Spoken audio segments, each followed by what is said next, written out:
जो हम ध्यान देते हैं, थोड़ा वक्त लूंगा, लेकिन मुझे यकीन है कि आप इन चीजों को ऑब्जर्व कर सकेंगे। आज का हमारा मौजू बड़ा खूबसूरत है, और अगर आपने इस मौजू को पकड़ लिया, कैच कर लिया और इसको ऑब्जर्व कर लिया, अपनी जिंदगी में कंसीव कर लिया, तो दर हकीकत आपका इस दुनिया में रहने का मकसद आपको समझ आ जाएगा। क्योंकि मैं अक्सर कहता हूं कि मसीही तो सभी होते हैं, सभी कहते हैं कि हम क्या होते हैं, मसीही होते हैं, लेकिन सही वाले मसीही हर कोई नहीं होता। हालेलुया। सही कैसे? क्या हम अपनी अकल से सही हो सकते हैं? कभी भी नहीं। हम 30 जन्म लेकर आए तो कभी भी अपनी अकल से सही नहीं हो सकते, क्योंकि पौलुस कहता है कि हम में एक अकल है, और वो अकल किसकी है? मसीह की अकल है। हम में अपनी अकल नहीं है, हमारी अपनी अकल जो है वो पीछे रह जाती है। हालेलुया। आज का हमारा मौजू the manifestation of the sons of God. The manifestation of the sons of God का मतलब है खुदा के बेटों का जाहिर होना, खुदा के बेटों का रिवील होना, खुदा के बेटों का मुजस्सम होना। Hallelujah, hallelujah, hallelujah, praise Lord. अब ये हमारा आज का मौजू है, और हमने 3 गवाह पढ़े हैं, 3 विटनेसेस लिए हैं बाइबल मुकद्दस में से, और पाक कलाम में एक बात को बड़ा वाज़ेह कर बयान किया गया है। नविश्तों के अंदर कहा गया कि 2 या 3 गवाहों के किसी बात को कहने से उस बात को सच मान लिया जाए।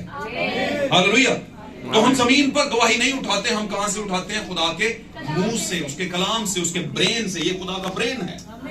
खुदा का ब्रेन क्या है? ये जो हमारे पास 66 किताबों का एक मजमूआ है, ये है खुदा का brain, the brain of our God, हमारे खुदा का दिमाग। अगर जानना है कि खुदा के दिमाग में क्या है, तो खोल लें भाई इसे खोलें, समझ आएगा खुदा के दिमाग में क्या है। अब खुदा के दिमाग में चल क्या रहा है और उसका प्लान क्या है, वो कौन बताएगा? वो खुदा का रूह बताएगा। यीशु मसीह ने जमीन पर से जाने के से पहले, कुछ टाइम पहले, अपने शागिर्दों को एक बात कही। उसने कहा, मैं जाता हूं और दूसरा मददगार भेजता हूं। आमीन। पहले वो तुम्हारे साथ साथ था, अब वो तुम्हारे अंदर रहेगा। तो खुदावंद एक बुझारत उनके सामने डाल रहे थे, दूसरे लफ्जों में पहेली डाल रहे थे। अगर देखा जाए तो जो मन की आंखें रखते हैं, आमीन, जो अंदर की आंखें और रूह के कान रखते हैं, हालेलुया, उनको पता है ये बात वो कर किसके बारे में रहा था? अपनी दूसरी खिदमत के बारे। एंड मॉर्फे होने वाला था, वो अपने आप को एक नए रूप में लाने वाला था।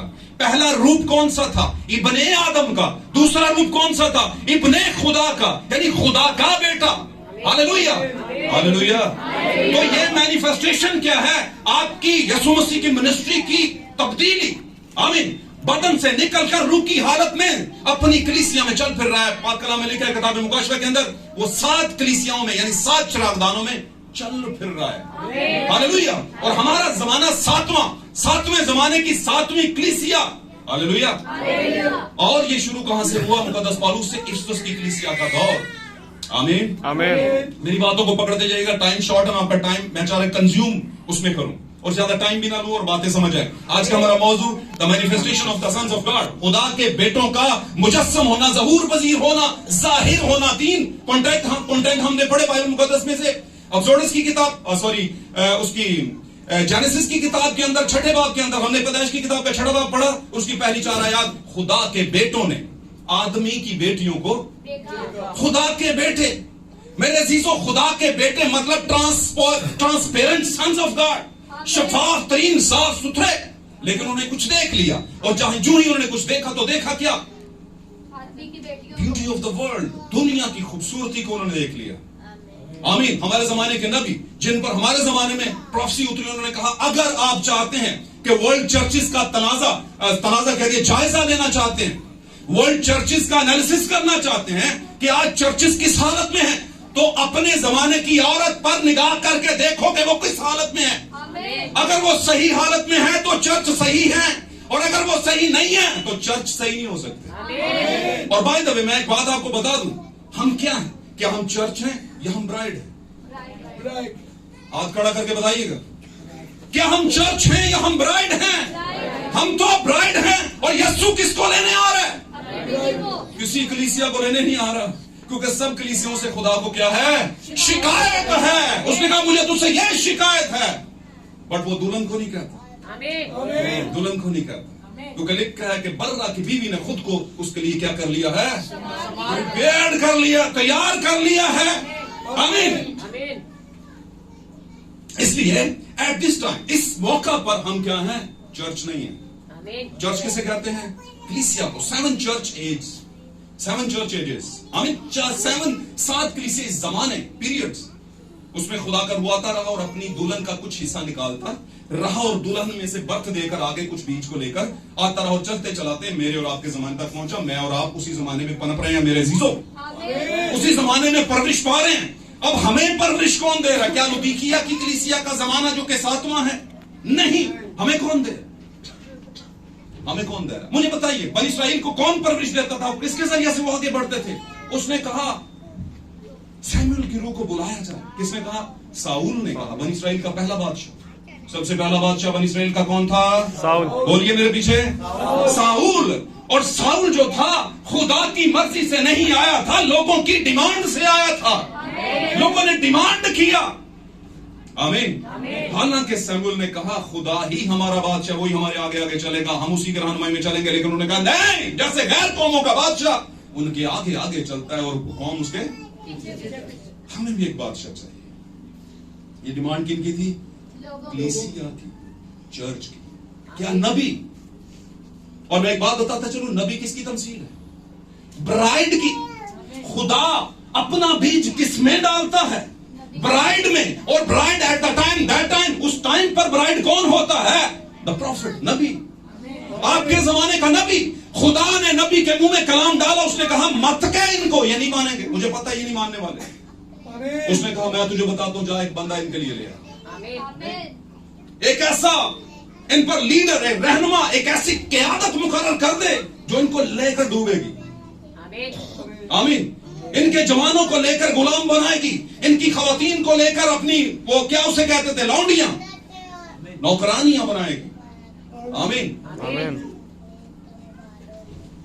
और बाय द वे ये किसकी वो थी ख्वाहिश? कलीसिया की। तो मेरे अजीजों, खुदा अपना कलाम नबी के मुंह में डालता है और नबी वो बीज लेकर हैकल में जाता है और फिर कलीसिया की हैकल में काहिन उसी बीज के जरिए प्रवेश करता है। ये है दैट रीजन, ये है वजह। आमीन। तो कलीसिया किससे परवरिश पाती है?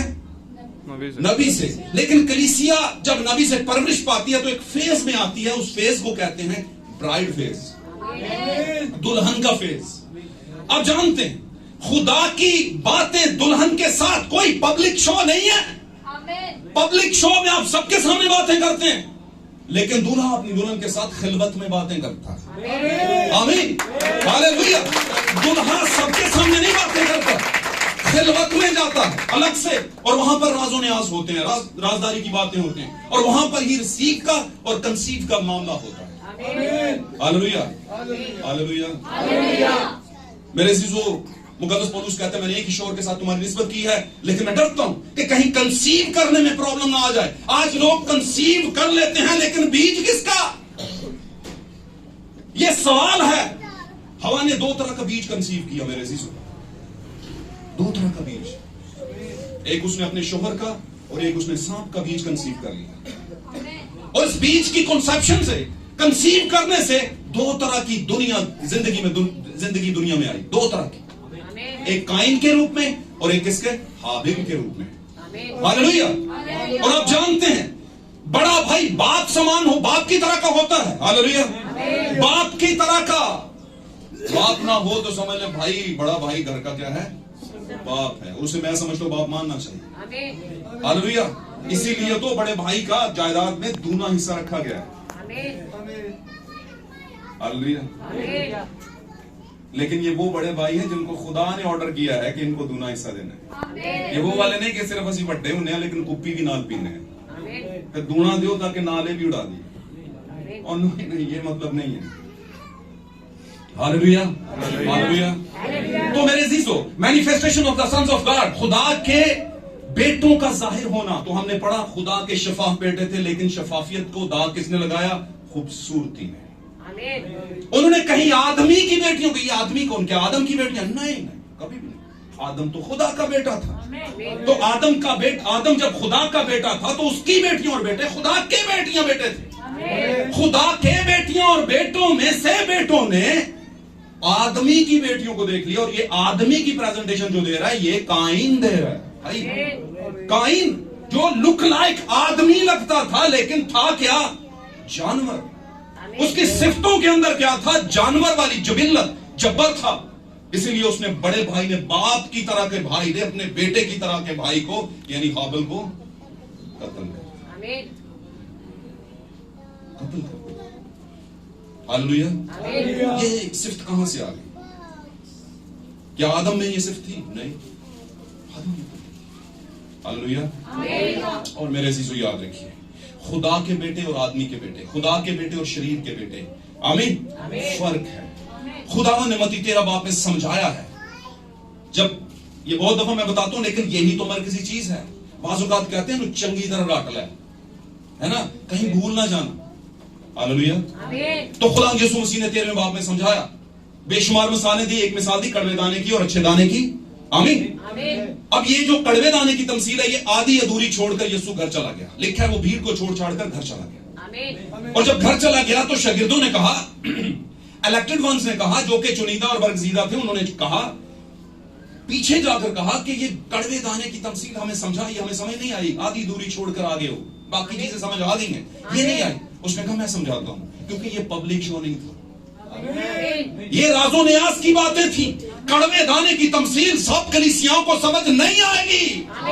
वो कहेंगे गुनाहगार कड़वा दाना है, लेकिन मैं कहता हूं, ओ मेरे भाई, अगर गुनाहगार कड़वा दाना है तो दाऊद के मुतालिक तेरा क्या ख्याल है? यीशु मसीह इब्ने दाऊद है। अगर दाऊद ने हित्ती ऊरिया की बीवी रखी तो वो कड़वा दाना है, और कड़वे दाने में से अच्छा दाना कैसे पैदा हो सकता है? हो ही नहीं सकता।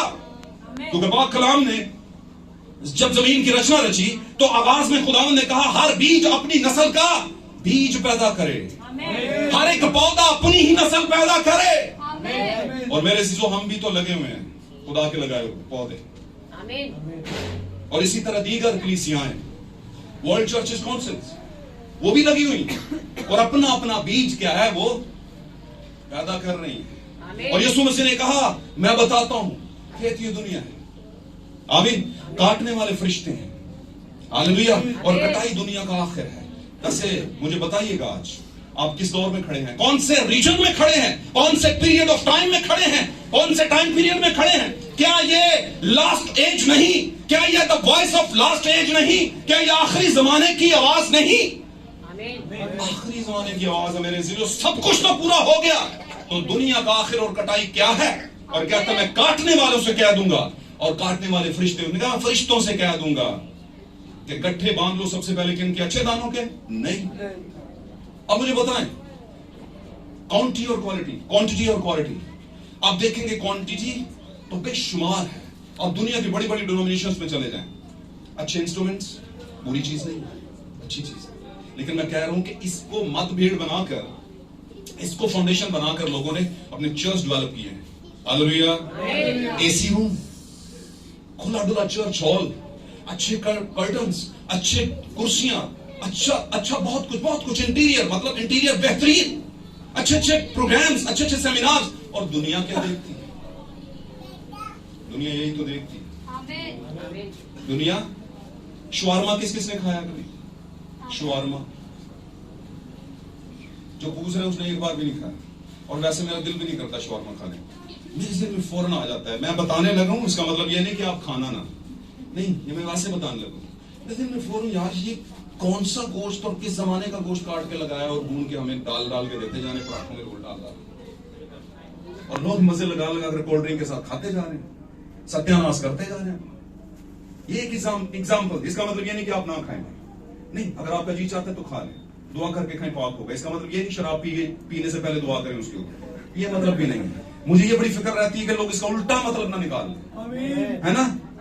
कोई भाई बताते हैं कि उनकी वालदा की डेथ होगी, उनके नानके में से कुछ लोग आए और उनके नानके में बहुत ज्यादा, है ना, होता था, ये चीज होती थी। तो सॉरी, मैं आपको समझाने के लिए, तो कहते हैं कि मेरे मामू पीछे जनाजे के सब जहां पर गाड़ रहे हैं उसको, जनाजे को, उसको मैयत को, तो वो साइड पर बैठ कर पी रहे हैं, है ना। तो मैंने कहा, मेरे अबू ने कहा कि भाई जी तुसी की कर दे पे, क्यों तुसी कर रहे हो? कहता है भाई जी तुहानू तो पता उन्हें क्या सी मेरी यादगिरी में।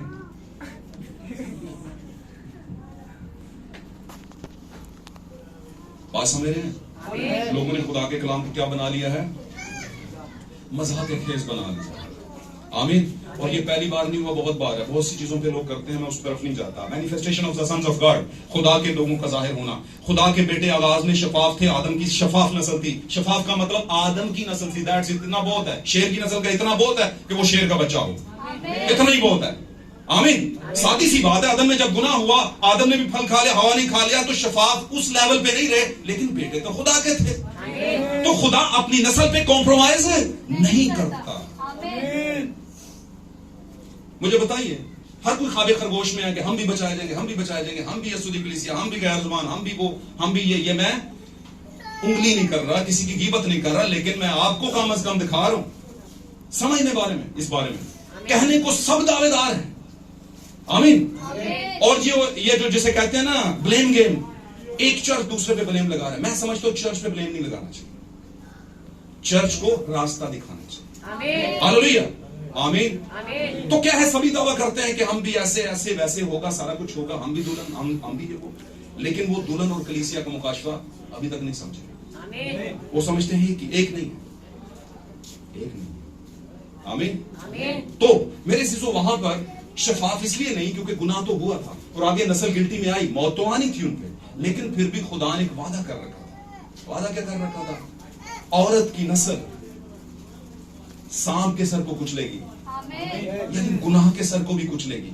एक पेशन गोई बदनी तौर पर पूरी होनी, सॉरी, एक पेशन गोई बदनी तौर पर पूरी होनी है सांप की नस्ल को। यीशु मसीह के पाक कलाम में लिखा है, तसल्लीकुल खत में वहां पर लिखा है, अब तक खुदा क्यों रुका हुआ है? इसलिए ताकि वक्त मुकर्रर पर उसे अपने मुंह की फूंक से हलाक कर देगा। आमीन। कौन कर देगा? खुदा कर देगा। वहां पर कायन से कत्ल हो गया, खुदावन से कहा अब तू मैं लानती हो गया हूं, मैं कहीं भी जाऊंगा लोग मुझे मारेंगे। आमीन। खुदावन ने कहा कोई तुझे नहीं मारेगा, जो मारेगा मैं उससे 7 गुना लूंगा बदला। आमीन। और वहां पर उसने उसको क्या दे दिया? कायन को क्या दिया? निशान दिया। तो मैं अक्सर कहता हूं कि उस टाइम पे निशान के बारे में कुछ पता नहीं था कि कौन सा निशान, लेकिन दुल्हन को आज पता है कि कौन सा निशान। हालेलुया।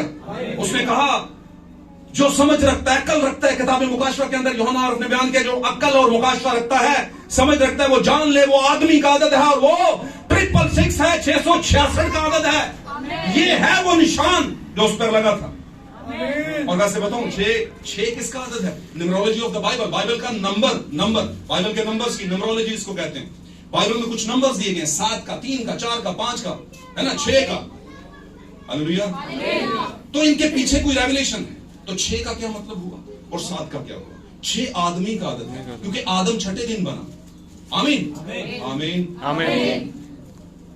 और फिर मेरा और आपका खुदावंद यीशु मसीह आ गया, दूसरा 6। और फिर इन दोनों के बाद एक तीसरे ने कहा मैं भी हूं। और वो कौन है? वो कौन है? काइन की नस्ल में से रोमन्स, और रोमन्स में से रोमन्स का कायदे आजम, यानी बड़ा कायद, उनका बड़ा लीडर। और वो जानते हैं आप, वो जहां पर कह देता है ये रुक जाए जान, वो जान रुक जाती है। समझे इन बातों? समझे? कौन कौन है जो नहीं समझा? हाथ खड़ा करे। जो समझा नहीं मेरी इस बात, ओके, जो समझे वो हाथ खड़ा करे। Hallelujah, hallelujah, praise God. मुझे बड़ी अच्छी तरह याद है, यूक्रेन की और रशिया की जंग लग गई। छोटी सी बात करूंगा, जंग रुक ही नहीं रही, सारे तरले पा रहे, रुक जाओ रुक जाओ रुक जाओ, नहीं रुक रहे। बीच में आ गए टोपी पहन के भाईजान, कहते हैं मैं जाता हूं, रुके। उन्होंने कहा जंग रोक दो। उन्होंने कहा भाईजान अब आप आ गए हैं साहब, सबके पापा, तो अब तो रुकेगी, तो रुक गई जंग। तो ये रोमन एम्पायर की इतनी बड़ी, मुझे पता है यीशु मसीह हेरोदेस के सामने खड़ा है। हेरोदेस कहता है क्या तू यहूदियों का बादशाह है? कहता था ना, तमाशे बड़े लगाता है वो। उसने कहा तू खुद ही कहता है। उसने कहा तू, यीशु ने कहा तू खुद ही कहता है।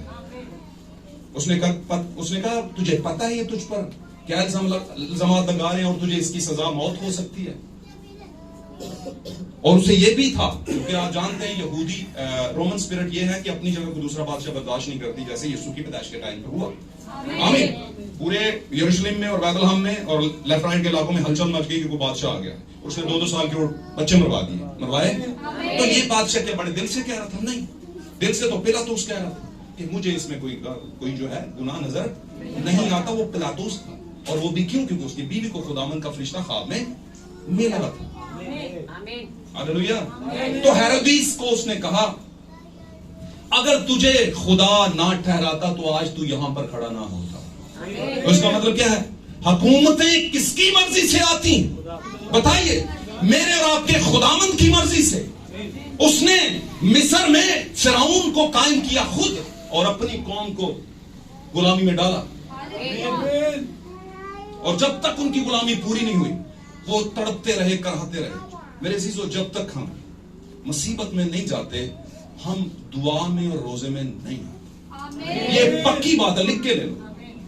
और खुदा अपने लोगों को क्यों, जो उसके नाम से कहलाते, मिसाल के तौर पर पेंटिकोस्टल भी यीशु के नाम से कहलाते। सुनिए सुनिए सुनिए, हेलो, पेंटिकोस्टल भी यीशु के नाम से कहलाते हैं। यूनाइटेड पेंटिकोस्टल की बात कर रहा हूं, बाइबल के पेंटिकोस्टल नहीं।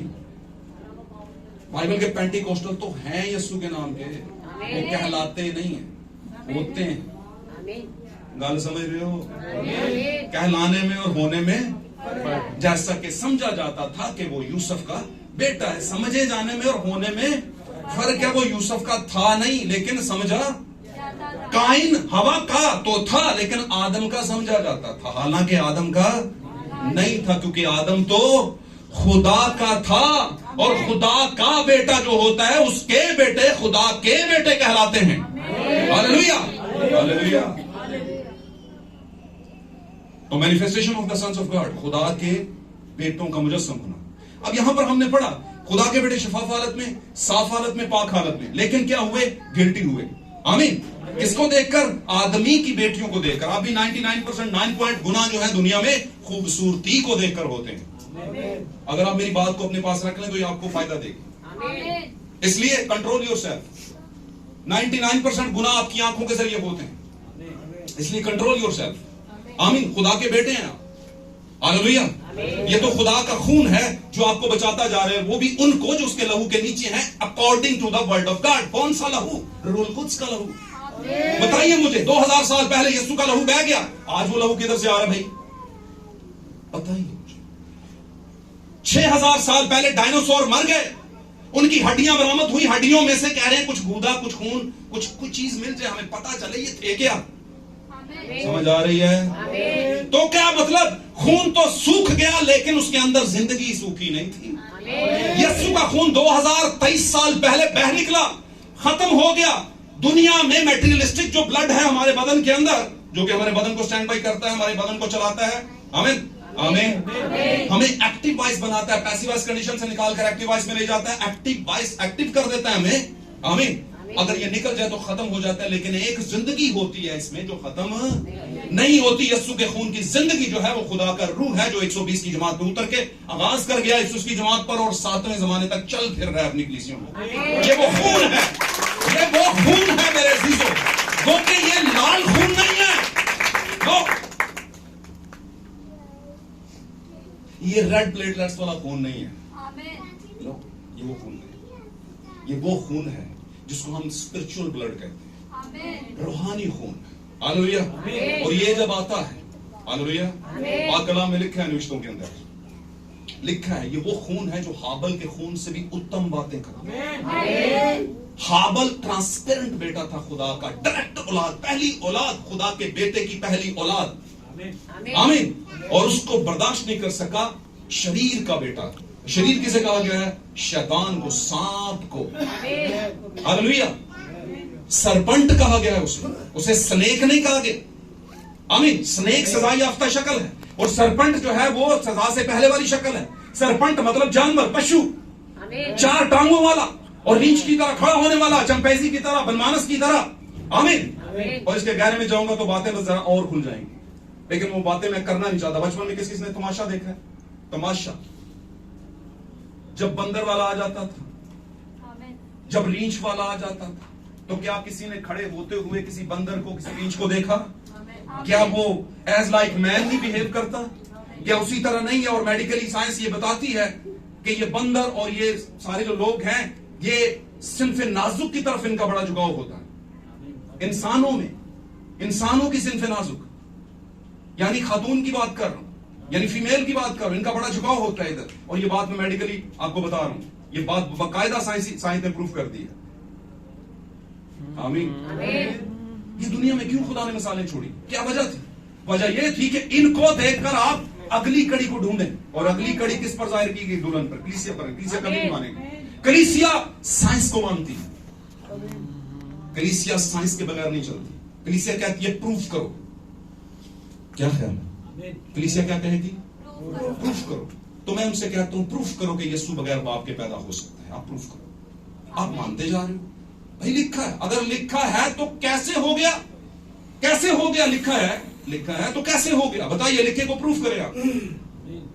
ये लिखा है, गैर कौम आ जाए वो बोले चले बगैर बाप के औलाद पैदा कर। आप बोले लिखा है, बोले लिखे को छोड़ो, प्रैक्टिकल बताओ इसका। बात मेरी समझ रहे हैं? नूह को बताया तूफान आएगा, 120 मुनादी कर, 120 साल की मुनादी की। लोगों ने कहा साइंस नहीं बता रही, ऊपर कोई बादल नहीं, हम नहीं मानेंगे। ये कौन है? चर्चेस। आमीन आमीन। जबकि ईमान क्या है? ईमान अनदेखी चीजों का क्या है? आपको बिलीव कर लेना चाहिए कि कुछ है। आमीन। खुदा के बेटों ने आदमी की बेटियों को देखा और खूबसूरत हैं, और उनमें से कुछ को अपने लिए ले लिया, और वहीं से मखलूत नस्ल पैदा हुई। आमीन। एक ऐसी नस्ल पैदा हुई जो इब्लीस का प्लान था वो वहां पर पूरा हुआ। और लिखा सिर्फ नूह ही जमीन पर अकेला रास्तबाज रह गया था, बाकी सब इन्फेक्टेड हो चुके थे खुदा के बेटे आदमी की बेटियों के साथ, और नस्लें लेन देन शुरू हो गया था। आमीन। अब इसमें खुदा ने अपने बीज को और शरीर के बीज को अलग करना है, और वो कर रहा है। पहली आमद में उसने किया। आमीन। पहली आमद में उसने डाकू समेत नीचे के तमाम लोगों को बीज को ले गया अपने। दूसरी आमद में वो आया हुआ है और 7 कलीसिया जमानों में चल फिर रहा है। आमीन। और बीज इकट्ठा कर रहा है और कड़वे दानों के गट्ठे बांध रहा है। जो साइंसी पास्टर्स हैं या साइंसी डिनोमिनेशंस हैं, वो साइंस से जो प्रूफ करवाते हैं या कहते हैं ये प्रूफ कैसे होता है। आमीन। तो इसका मतलब है आप खुदा पर ईमान को लिमिट करते हैं। खुदा पर जो आपका ईमान है उसको लिमिट करते हैं। मैं 2 लाइनें आपके सामने कहूंगा, और ये लाइनें मैं इसलिए कह रहा हूं कि ये लाइनें बड़ी अच्छी हैं। किसने कहा? ना ही दलील थी उनके पास, ना ही कोई हवाला था।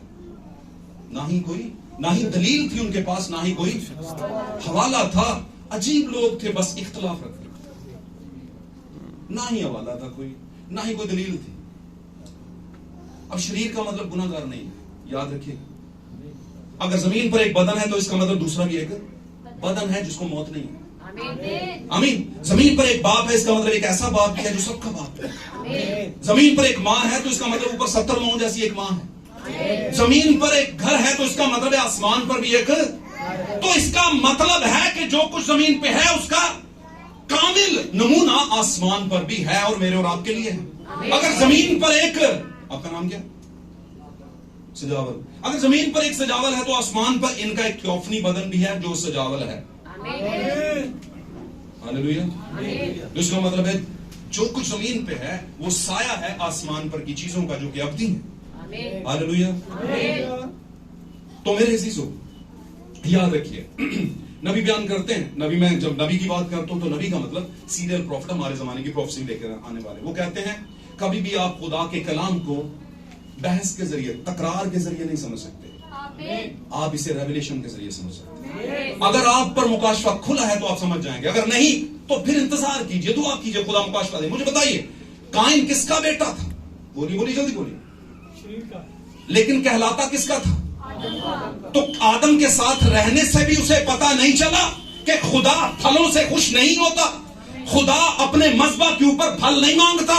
खुदा ये जो कुर्बानी लेकर आया, हदिया लेकर आया है, ये फलों का उस टाइम पर जो चढ़ाया गया, क्योंकि वो कुर्बानी जलाने के लिए थी, दिखाने के लिए नहीं थी, देने के लिए नहीं थी। और बोलेंगे खुदा ने कहा कि जमीन के सारे पहले फलों में से मेरी क्या करो?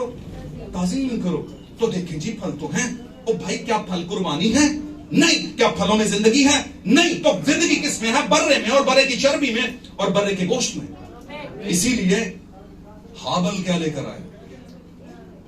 बर्रों की चर्बी, पलोठों की चर्बी लेकर आए, क्योंकि उसे पता था कि मेरे बाप को यह रेवलेशन मिला था कि वहां पर कुछ ज़बह करके उसके बदनों को, मेरी माँ और मेरे बाप के बदनों को ढांपा गया था। ये कफारा है, और कफारा हमेशा जिंदगी देती है। जिंदगी का कफारा होता है, फलों का कफारा नहीं होता। आमीन। बात समझे? God bless you all. अगर आप मेरे साथ रहें, शॉर्ट बात करूंगा, मैं इसको खत्म करने की कोशिश करूंगा। मैं बुनियाद बना रहा था ताकि आप जान पाए। हालेलुया। यहां से फर्क पता चलेगा कि ब्राइड कौन है और कलीसिया कौन है। और मैं ये थोड़ी सी डेफिनेशन करता चलूं। कभी कभी हम कहते हैं कलीसिया होने में प्रॉब्लम क्या है। ओके ठीक है, मुझे बताइए, बिलियंस ऑफ बिलियंस बनी इस्राइल निकले थे कहां से? मिस्र से निकले थे कि नहीं? लाखों लाख निकले थे, उनकी नस्लें भी पैदा हो गई हुई थी, है ना, लंबी गुलामी के बाद। तो जब खुदा ने निकाला तो एक भी नहीं छोड़ा, क्योंकि नबी कह रहा था हम एक पत्ता भी नहीं छोड़ेंगे। यही कहा था। साथ रही के खुदा बरकत देगा आपको। हालेलुया। लेकिन जब निकाल तो लिया, निकले तो आगे क्या आ गया? लाल समुंदर आया था कि नहीं? गड़बड़ेशन शुरू होगी, प्रॉब्लम शुरू होगी, ईमान का इम्तिहान हो गया शुरू। और वहीं पर उसने कहा क्या मूसा तू हमें मरवाने के लिए आ गया है? वहीं पर आर्गुमेंट, वहीं पर मामलात ऊपर नीचे हो गए। और नबी को नबी की हैसियत से भी ना जानने लगे। कहते हैं ये तो मरवाने के लिए, कौन है यार जो ले आया हमें? बात समझे? ये बिल्कुल एज लाइक दैट टाइम था, यीशु मसीह के उस वक्त की तरह। जब यीशु पैदा हो गया तो बोला बादशाह करो वेलकम, बादशाह बादशाह बादशाह आया है ना, होशाना होशाना होशाना। कुछ टाइम के बाद पता चलो नहीं नहीं यार ये तो हमें फजूल थे हम यार। बोले इसे सलीब दो सलीब दो सलीब दो सलीब। आज तक नहीं मानते यीशु को अपना बादशाह। कहते हैं वो कोई और है, वो आएगा। कहते हैं कि नहीं? इसी तरह मूसा के साथ निकल तो आए, आगे जाके पता चला मूसा मरवाने के लिए आया है। बात समझ रहे हैं? तो मैं आपको बात बताने की कोशिश कर रहा हूं कि वहां पर निकले कितने और पहुंचे कितने। शॉर्ट कर देता हूं। अगर वो सारे ही खुदा के बेटे और बेटियां होते तो क्या खुदा अपने बेटे और बेटियों को जमा करता है, मारता है, कत्ल करता है? खुद नहीं करता, कभी भी नहीं करता। दो बातें हमेशा याद रखिएगा। जैसे दुनिया का कोई भी बाप अपने बेटे को कत्ल करने से कतराता है, चाहे वो जितना मर्जी गिल्टी हो, मुजरम हो, हरामकार हो, शराबी हो, पोडरी हो, जो कुछ भी कह लें आप, गुनाह के बड़े फोल्डर्स हैं, मैं खोलना नहीं चाहता। बुरी चीज का बहुत ज्यादा तस्करा भी नहीं करना चाहिए। Hallelujah hallelujah. तो क्या है मेरे अजीजों, क्या वो उसे गोली मार देगा? ज्यादा से ज्यादा यही करेगा, आप कर देगा ज्यादा से ज्यादा। और लेकिन आप करने के बाद भी दुखी होगा उसके लिए, और वो भी पनिशमेंट होगी बस, लेकिन मौत नहीं देता। इसलिए याद रखिए, जब गुलामी में गए थे ये वहां पर मिस्र के अंदर, हालेलुया, तो उससे पहले का हवाला मैं आपको छठे बाब में पढ़ा रहा हूं। खरूज के अंदर जाकर ये खरूज हुआ और आगे चल के ये गुलाम हो गए सभी के मिस्र के अंदर। हालेलुया। खरूज से पहले पैदाइश में ये क्या हो गए? गुलाम हो गए। तो उससे पहले तो ये सारे गुनाहगार थे। अब सारी नस्ल जो गुनाहगार थी, ये मिक्स नस्ल थी, काइन की और खुदा के बेटों की मिक्स नस्ल आगे जाके गुलामी में चली गई। जब निकाला तो खुदा ने अपना बीज अलग किया और उनका बीज अलग कर दिया। और रास्ते में कई हजारों मारता गया, मरते गए मरते गए मरते गए, खाली होते गए। तो जो निकला था वो क्या था? यूनाइटेड चर्च, वर्ल्ड चर्चेस, कौन सा जो निकाली गई। लेकिन पहुंचे कौन? सिर्फ ब्राइड। पहुंचता सिर्फ ब्राइड है। यशवा और कालब, अभी गीतों में गा रहे थे, असी यशवा कालब, असी हार नहीं सकते। अब मुझे बताएं, ज्यादा कलीसिया वहां पर कादस बरनी में जाकर कहती है नहीं नहीं हम नहीं लड़ सकते। बहुत से लोग उस मुल्क में गए थे, कहते नहीं हम नहीं फ्लाई कर सकते, ये उकाबों की उड़ान है भाई, हम किधर उड़ेंगे, उड़ा ही नहीं जाएगा। और भाई तुम सही कहते हैं ना, तो तुम में हाजमे का सिफरा है आपके अंदर। बात समझ रहे हैं? रेवलेशन का बीज हजम करना किसी माई के लाल का काम है। एक जमाना था लोगों ने दावा किया कि आसमान पर लोहा नहीं उड़ सकता, चांद पे कोई नहीं जा सकता। लेकिन एक शख्स ने कहा, नील आर्मस्ट्रॉन्ग ने, उसने कहा माई का लाल है यहां, जाएगा चांद पे। और क्या गए नहीं, पूरी दुनिया में इस बात का शोहरा मच गया, शोहरत हो गई कि फॉरेन में से एक लड़का है जो यंग है और वो जाके चांद पे बैठ गया। तो उसका मतलब ये नहीं कि जो दुनिया की साइंस कहती है उसको क्रॉस नहीं किया जा सकता। जब तक मेरा और आपका यीशु है, आमीन, वो काबा दे वांगर तेनू जोर दे के और तेरी जवानी नू करदा ने। Hallelujah hallelujah hallelujah hallelujah hallelujah. तो मेरे अजीजों, आज का हमारा मौजूद आप जानते हैं, समझते हैं, खुदा के बेटों की का ज़हूर में आना। दूसरा हवाले पे हम चलते हैं। अच्छा, निकले वहां से और पहुंचे कौन? यशवा काल। और कुछ उसने खुदावंद ने कहा था अब ये नस्ल तो आगे नहीं जाएगी, अब इनके बच्चे जिनको अपने दाने और बाएं हाथ का पता नहीं कि दायां कौन सा होता है, पापा जी है ना। बायां कौन सा होता है पापा जी? नहीं पता ना, इनको लेकर जाऊंगा, फ्रेश नस्ल को लेकर जाऊंगा, फ्रेश को सिखाऊंगा। और याद रखिए, जिस बच्चे के दिमाग में आप बचपन से कुछ डाल दें, बूढ़ा होने तक नहीं हटता। आप जानते हैं इस बारे में 40 साल मूसा को लगे मिस्र के अंदर परवरिश पाने में। और उन्होंने लिखा है, पौलुस ने लिखा है इब्रानियों के खत के अंदर, इब्रानियों 11 बाब में, ईमान का चैप्टर है वो, वहां पर लिखा है उसने 40 साल हर तरह का नॉलेज, मिस्री नॉलेज हासिल कर लिया, सेमिनरी कर ली उसने। क्या समझ आई? और वो एन करीब था कि अब फिरौन की जगह पर वो आ जाए, क्योंकि नेक्स्ट वही आने वाला था। उसे किसी कलीसिया का बड़ा बिशप बनने जा रहा था, लेकिन उसी टाइम पर उसने उस खिड़की में से, जिसमें से मूसा फिरौन देखता था गरीबों को, है गुलामों को, कीचड़ में लोट पोटे होते हुए बनी इसराइलियों को देखता और कहता है खुदा के लोग दुआ करते हैं, हवा का नाम लेते हैं, कैसे गुलाम बनाया हुआ मैंने। बात समझिए? उसी खिड़की में से मूसा जाकर खड़ा होकर कहता था, उसके दिल में उठती थी एक बात, ये तो मेरे भाई हैं, ये मेरी बहनें हैं। ये अट्रैक्शन होती है, अट्रैक्शन होती है भाई बहनों की, जिंदगी की अट्रैक्शन।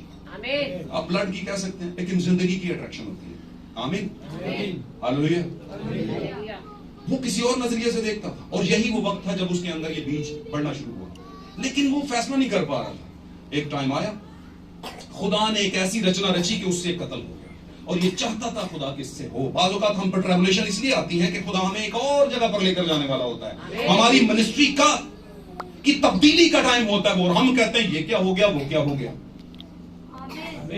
अब 40 साल का नॉलेज, 40 साल की सेमिनरी, 40 साल की साइंस, जो कि स्पिरिचुअल साइंस थी, हालेलुया। मैं बताऊंगा आपको कि वो साइंसदान था या नहीं।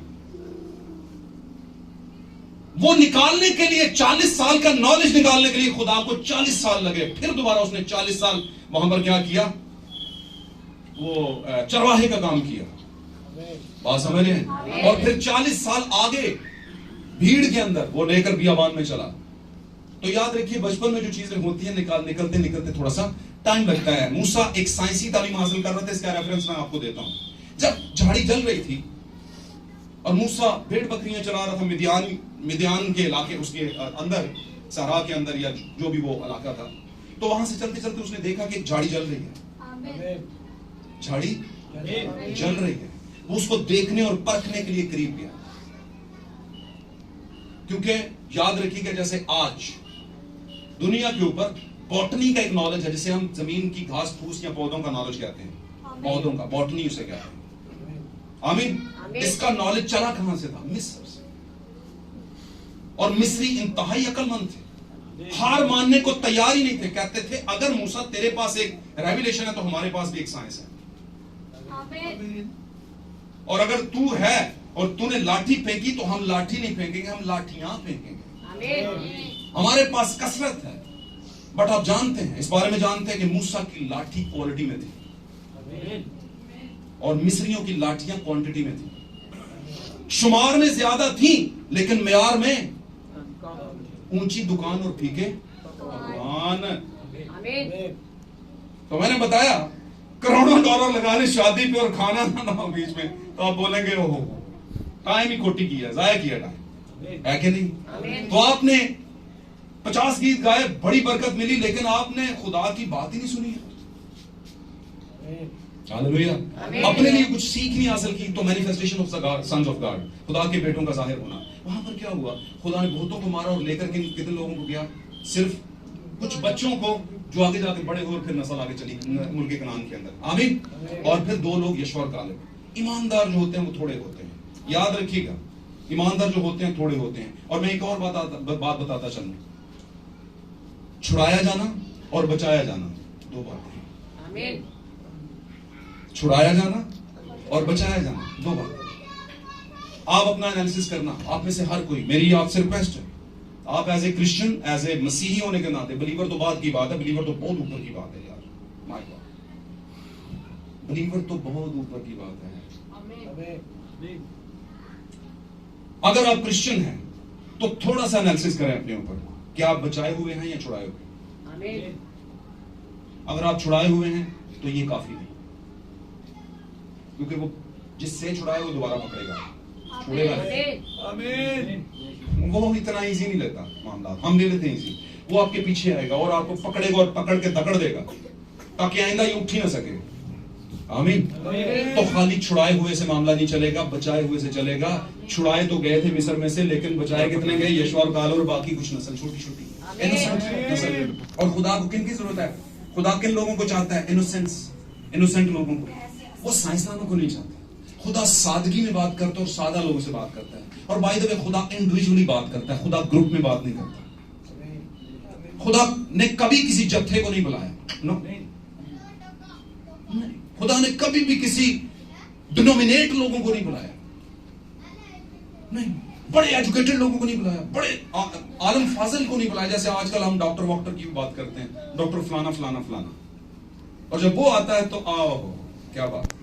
लेकिन मैं इससे ना खुश नहीं हूं, मुझे खुशी है, क्योंकि ये तो होना ही है। और ये चाहता कौन है? खुदा। खुदा चाहता है कि इनके साथ ये भी गट्ठे बंधे जाएं और पहले बंधे जाएं। आमीन। और खुदा का बीज खत्ते में जाए, और वो बीज बहुत शॉर्ट होगा। याद रखिए, बुराई के लिए आपको मेहनत नहीं करनी पड़ती, लेकिन अच्छाई के लिए आपको मेहनत। मिसाल के तौर पे आपने बीज बोया, और बीज बोने के लिए आपने जमीन खोदी, सारा कुछ किया, बाद में बीज खरीदा और सारा कुछ पानी डाला, सारा बहुत सी चीजें और बड़ी मेहनत। आप शाबूर हो गए पसीने में, और आपने आप फना कर लिया बीज को बोने में। और जब बीज उगा तो साथ में सत्यानाश और दूसरी जड़ी बूटियों को वो भी निकल आई। क्या बोई थी आपने? वो किसने बोई? कैसे निकले? वो खुदा का बीज नहीं है। आपको उन्हें निकालना पड़ता है ताकि उनका भी ना खा जाए, उनकी ताकत भी जमीन से ना खा जाए। जड़ी बूटियों को तलफ करना पड़ता है कि नहीं? समझ रहे हैं मेरी बात? तो ब्राइड के साथ साथ जड़ी बूटियां भी,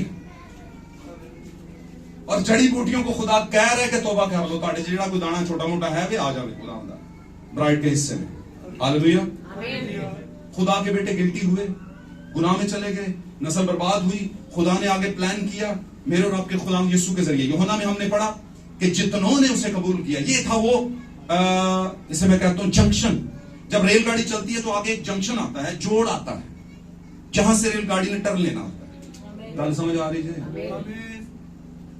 तो बिलीवर की जिंदगी का जंक्शन, मैं यूं कहूंगा बिलीवर की नहीं, चर्च की जिंदगी का एक जोड़ आता है, जहां से एक इधर को निकल जाता है और एक इधर को निकल जाता है। आमीन। वहां से थोड़ा सा टर्न आ जाता है, जोड़ आता है, अगर आप रेलगाड़ियों की पटड़ियों से वाकिफ हैं। लेकिन याद रखिए, वो जोड़ तोड़ कर कौन रहा होता है? एक ऊपर होता है, पता नहीं उसे क्या कहते हैं, गार्ड मास्टर कहते हैं, पीटी मास्टर, स्टेशन मास्टर, क्या होता है वो? ऊपर एक बूथ में बैठा होता है बुर्ज के अंदर, वो वहां से कुछ ऐसे कर देता है, ऐसे ऐसे चीजें हैं जो पुराने उनको पता, बच्चों को शायद ना पता हो, बच्चे आजकल जरा, तो वो जोड़ इससे उसके साथ जुड़ जाता है, उससे उसके साथ जुड़ता है। तो एक चर्च लेवल के जो सो कॉल्ड क्रिश्चियनिटी के लोग हैं, उनकी जिंदगी में एक जोड़ आता है, वक्त आता है जब वो टर्न एक लेते हैं। आमीन। और वहां से उनकी जिंदगी ट्रांसफॉर्म होती है। हालेलुया। और ये वो वक्त होता है जब वो कलीसिया से दुल्हन बनने के फेज में चले जाते हैं। लेकिन ये जाते कौन है? जो साइंस से ऊपर की चीज को मानते हैं, जिसने साइंस को बनाया है उसको मानते हैं। आमीन। मुझे बताइए, अब साइंस रह गई है बाइबल को प्रूफ करने के लिए, कि हम साइंस के मती हो गए हैं कि साइंस बाइबल को प्रूफ करे तो हम मानेंगे? अरे नहीं भाई, पहले कौन था? खुदा का कलाम था, लोगोस था, और लोगोस ने कुछ कहा, बोला, तो वो लोगोस क्या हो गया? उसने क्या की?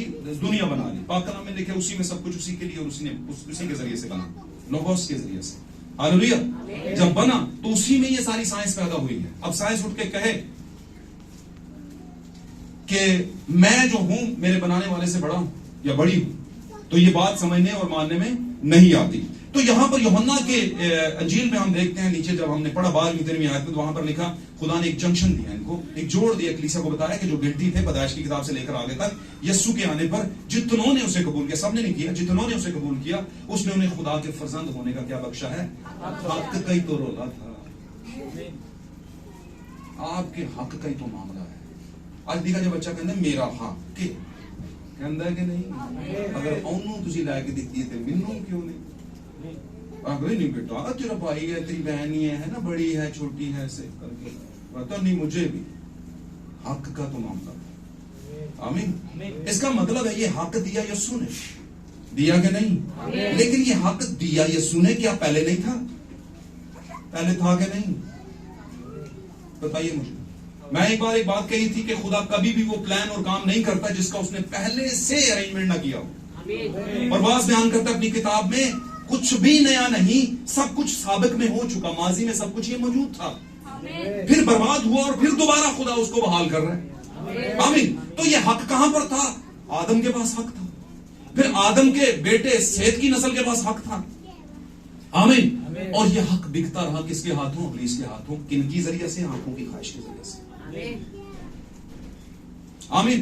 हक बिकता रहा और फिर खुदा हक दिलवाने के लिए एक टाइम पे खुद आ उतरा, कहता है मैं जान देगा ना दाम, इसकी कीमत देके तुझे हक दिलवाऊंगा। लेकिन याद रखिए, कीमत तो खुदा के माइंड में डिसाइड हो चुकी थी, अजल से ज़बा किया हुआ था दिमाग के अंदर, अजल से ज़बा किया हुआ बर्रा। अजल का मतलब दुनिया के शुरू होने से भी पहले ज़बा हो चुका था। कहां पर? दिमाग में, ख्याल में। आमीन। और उसकी फुलफिलमेंट कहां पर हुई? यीशु की हालत में, 6000 7000 साल बाद, कई हजार साल सॉरी बाद। आमीन। उसका तो ये 6000 का जो सीगा है, ये साइंस दे रही है हमें, दुनिया की शुरू से आखिर तक का साइंस दे रही है। लेकिन जो बाइबल मुकद्दस बताती है, करोड़ों अरबों साल पहले की जमीन जो है उससे भी पहले की मौजूद है, खुदा ने बनाई थी। ओके, तो हम चलेंगे, आप मेरी बात को पकड़ दीजिए। मैं अब फेज 2 में चला गया हूं। हम चले गए हैं वो बेटे जो खुदा के थे, गिल्टी हुए, गुनाह में गए, उनका फिदिया देने के लिए यीशु मसीह आ गए। और यीशु ने कुछ वादे किए फिदिया देने से पहले। उसने कहा तौबा करो क्योंकि आसमान की बादशाही नजदीक आ गई है। और लिखा है कि जितनों ने उसे कबूल किया उसने उन्हें खुदा के फरजंद होने का हक बख्शा। हक के बाद उसका तारुफ दिया कि ये कौन है जिनको हक दिया गया। ये ना आदमी की ख्वाहिश से पैदा हुए, आमीन, ना ही बदन की ख्वाहिश से, बल्कि खुदा के रूह से पैदा हुए। अब खुदा के, मुझे बताएं, पैदाइश जब जिस्मानी पैदाइश होती है तो किस चीज की जरूरत होती है? खून की। और इसलिए हम दावा करते हैं ये मेरा खून है, ये मेरा खून है, ये मेरा खून है, ये कहते हैं। और खून की तरफ अट्रैक्शन भी होती है। ये बात मानने के लायक है। आमीन। लेकिन ये साइंस है जो बदन पर साइंस हम वो करते हैं सारी चीजें, और साइंस इसको प्रूव करती है। लेकिन एक इसी तरह का same as it is copy है आसमान पर, जिसको थियोफनी बदन कहते, वो खून वाला नहीं है, क्योंकि खून और गोश्त खुदा की बाशी में दाखिल हो ही नहीं सकते। ये शादी वाला नहीं है जो ऊपर वाला है। आसमान पर ब्याह शादी, क़यामत में ब्याह शादी, अब्दियत में ब्याह शादी का कॉन्सेप्ट नहीं है। सिर्फ एक ही कॉन्सेप्ट है, एक बाप है और बाकी सारी उसकी औलाद है, बस, है ना? बात समझ रहे? तो क्या है, थोड़ा सा साथ रहिएगा। यहां पर ना आदमी की ख्वाहिश से, ना उसके इरादे से पैदा हुए, बल्कि खुदा से पैदा हुए हैं। अब खुदा से पैदा होने के लिए कैसे है?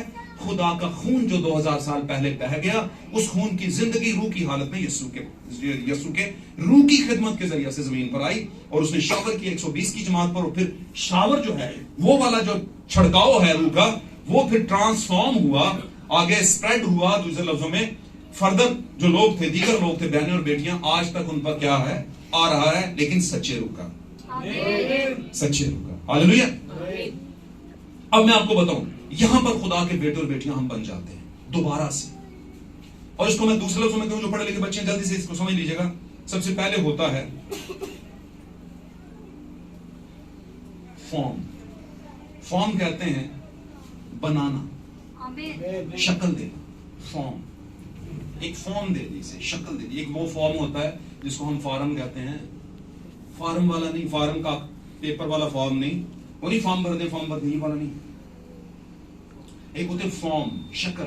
और शक्ल को खुदा ने बिगाड़ा, या खुदा को बिगाड़ना पड़ गया, क्योंकि वो शक्ल गिरती हो गई। खुदा ने सबसे पहले फॉर्म दी, जमीन को फॉर्म किया, यानी उसे शक्ल दी। और उसके बाद अबलीस को जब गिराया गया तो उसने इसको क्या कर दिया, खराब किया, इसमें गड़बड़ पैदा की। आमीन। बीजों को खलत मलत किया। आज भी हो रहे हैं बीज, आज भी खलत मलत हो रहे हैं। आपको पता है ना? क्या आपने कभी ये जो पीले रंग का ठिपर है कभी खाया था? ये कहां से आ गया? गाजर पीले रंग की किधर से आ गई? ऑर्गेनिक सब्जियां, बीजों को गड़बड़, आगे चलते हैं, कुत्ते बिल्लियां गड़बड़, उधर था उधर उधर। समझिए मेरी बात, समझ गए? तो इसका मतलब क्या है? फॉर्म को खराब किया उसने। जब उसने खराब किया तो खुदा किसी की खराब चीज को दोबारा नहीं बनाता, खुदा खराब चीज को सेटरेट नहीं करता, नहीं, वो सबको पहले क्या करता है, स्वीप कर देता है, सबको तबाह कर देता है और फिर दोबारा उसे रिफॉर्म करता है। पहले वो डिफॉर्म करता है, समझ लीजिए, कुलिया समझ लीजिए। अब जब हम 8वीं 7वीं 10वीं में थे तो हमें एक कोटेशन दी जाती, एक्यूशन शायद कहते हैं, कुलिया दिया जाता है, इस कुलिया के तहत आप सवाल हल कर सकते हैं। होता था क्या नहीं, आज भी होगा। आज जरा इंग्लिश मीडियम बच्चे हैं, आप समझ रहे हैं, तो आप इस बात को समझ लीजिएगा, खुदा ने जमीन को फॉर्म किया, जमीन कौन है, मैं और आप। इसमें अपना बीज, गड़बड़ीशन का बीज किसने डाला, अबलीस ने, क्योंकि उसे गिराया गया और उसने सत्यानाश किया जमीन का, यानी कलीसिया का। अब खुदा ने क्या किया, कलीसिया को पहले मरना पड़ेगा। पानी में जाते हैं ना तो पहले फ्यूनरल सर्विस होती है ना, जनाजा होता है हर इंसान का, रूहानी जनाजा। पानी में जाते हैं, पुरानी जिंदगी मर गई, डेड, आमीन, और फिर अब नई जिंदगी में जी उठते हैं। पहली को तबाह किया खुदा ने खुद, और फिर दोबारा उसे बनाता है। हालेलुया। पहली जमीन बनाई खुदा ने, अच्छी बनाई, लेकिन उसको सुनसान किसने किया, इब्लीस ने। सुनसान को खुदा ने तबाह कर दिया और फिर उसको नई जिंदगी में लेकर आया। Form, deform, reform. बात समझे, बनाया, बिगाड़ा, फिर खुदा ने दोबारा बनाया। और मैं एक और बात बता दूं, बिगाड़ के सेशंस हैं। खुदा ने पहली जमीन बनाई, इब्लीस ने तबाह कर दी, खुदा ने उससे दोबारा रिफॉर्म बना कर दिया, आमीन। फिर रिफॉर्म को तबाह कर दिया इब्लीस ने, फिर खुदा ने उसे डिफॉर्म कर दिया। कहां पर, नूह के दौर के अंदर तबाह कर दिया, आमीन। तबाहशुदा जमीन को खुदा ने फिर दोबारा रिफॉर्म किया यीशु के लहू से। अब शैतान ने फिर उसे क्या कर दिया, गड़बड़ेशन में डाल दिया। अब खुदा उसे फिर तबाह करेगा और रिफॉर्म करेगा। मुकाशमे में लिखा, फिर मैंने नई जमीन और नया आसमान।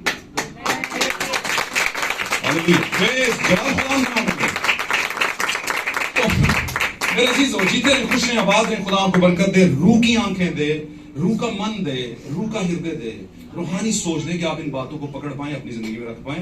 ये बातें नहीं है, फकत बातें नहीं, ये अपने अंदर एक बहुत अजीम किस्म की जो जिंदगी है वो रखती है, आमीन, हालेलुया, हालेलुया। तो ये समझेगा कौन, खुदा के सही बेटे और बेटियां समझेंगे, सही बेटे और बेटियां, और वही खुदा के जो सही बेटे बेटियां, वही मसीह की क्या है, दुल्हन, वही बर्रा की बीवी। Hallelujah, hallelujah. आगे चलते हैं। यहां पर खुदा के बेटे और बेटियां रूह से पैदा हुए। रूह खून नहीं होता, लेकिन खून की जिंदगी रूह में थी, और जानते हैं यीशु के खून की जिंदगी क्या है, 120 की जमात से रूह के जरिए चली, और उसके जरिए से आज तक हम क्या हैं। उसने कहा ये वादा तुमसे, तुम्हारी औलाद से, और उन दूर के लोगों से भी है। दूर के कौन, मैं और आप, गैर कौमों के लोग, उनसे भी है जिनको मेरा और आपका खुदाम क्या है, खुदाम हमारा खुदा अपने पास बुलाएगा। इट विल बी डन, ये होगा, हालेलुया, ये होगा, और हो चुका है भाई, हमारी आंखों ने देख लिया। यीशु मसीह ने कहा था, मैं तुमसे सच कहता हूं, जब तक ये बातें पूरी ना हो ले, ये नस्ल हरगिज तमाम ना होगी। ये कौन सी नस्ल थी, ईमान की नस्ल, ये बदन की नहीं है, क्योंकि बदन में, अगर बदन की बात करें तो इब्राहिम सिर्फ यहूदियों का बाप है। इसराइलियों का बाप कौन है, इब्राहिम, आमीन। लेकिन अगर आप बदन की बात, रूह की बात करें तो फिर वो हमारा भी है, क्योंकि हम इब्राहिम को ईमान की नस्ल के तौर पर हम उसकी नस्ल है, क्योंकि यीशु भी ईमान की नस्ल में से उसकी तरफ है। ना तो इब्राहिम का खून उसमें था यीशु में, हालेलुया, ना ही याकूब का खून, ना ही दाऊद का खून, ना ही दाऊद की नस्ल में से जो आने वाली वो क्या थी, क्या मरियम, उनका खून था, ना ही यूसुफ का खून था। तो खून किसका था, पाक कलाम में लिखा, खुदा ने अपने खून से लोगों को खरीद लिया है। और खुदा का खून कौन था, खुदावन यीशु मसीह खुदा का खून था, अपने खून से। अब बताएं, खुदा तो रूह है, रूह के किधर खून होता है, और भाई खुदा तो रूह है, बट वो सिर्फ रूह नहीं है, वो क्रिएटर रूह है, वो खालिक रूह है, और खालिक कुछ भी कर सकता है। अपना बेटा खून वाला बेटा बना सकता, ब्लडी सन बना सकता है, जिसको हम ब्लड का बेटा कहते हैं। Hallelujah, hallelujah. क्योंकि उसे पता था खून नीचे जो बस रही है, जिनकी फिदिया देना है, वो खून है, रूह नहीं है। तो खून वालों का बदला खून वाले ने देना था। हालेलुया। चलते हैं आगे। फेज 3 के अंदर हम देखा रोमियो के खत के अंदर, टाइम बड़ा लग गया मुझे पता है, लेकिन आज जो बातें आपने रख ली है ना, शायद आपको जिंदगी में कभी काम आ जाए। कभी इसका तज़किरा कहीं पर आप सुने तो आपको एक बात फिर चलेगी, तुम्हारा क्या, हम कलीसिया हैं या दुल्हन है, हम किसकी नस्ल में से आ रहे हैं, खुदा ने वादा किससे किया, खोए हुओं का वादा किया ना, इब्ने आदम खोए हुओं को ढूंढने और निजात देने। तो खोए हुए कौन है? जो कहीं पर थे उसके खोए, किधर किधर खोए थे? खुदा के बेटों ने आदमी की बेटियों को देखा, यहां पर खो गए। वो खोए हुओं को ढूंढने और निजात सबसे वादा नहीं है, और ना सबको बचाएगा। लाखों लाख बनी इसराइल को नहीं बचाया तो हम किस खेत की मूली हैं? अगर हम खुदा के बीज नहीं तो नहीं बचाए जाएंगे। और भाई लोग फैसला करते फिरते सन, भाई जी पता ही नहीं है, फिर असं मेहनत करने, तो मैं कहना ना करो, करवा लेगा करवाने वाला। जे तुसी ओदा बीज होए ते वो आपे ही तानू लेवेगा खिंच के।